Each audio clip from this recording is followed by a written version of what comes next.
আমরা কি লিখতে পারি x + 1 পাওয়ার কি হোল কিউব প্লাস 1 1 এর উপর হচ্ছে কিউব দিয়ে দিলাম কেন সূত্রে প্রয়োগ করার জন্য। তাহলে হচ্ছে x + 1 whole cube plus 1 cube মানে a কিউব। এটা পুরোটা a, এটা পুরোটা a, এটা b। তাহলে a cube plus b cube. a cube plus b কিউবের সূত্রটা কি a plus b into a square minus ab plus b square.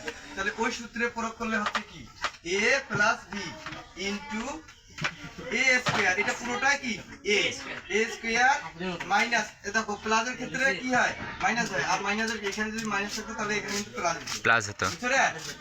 তাহলে এটা মাইনাস আর এটা কি দেখাচ্ছি প্লাস।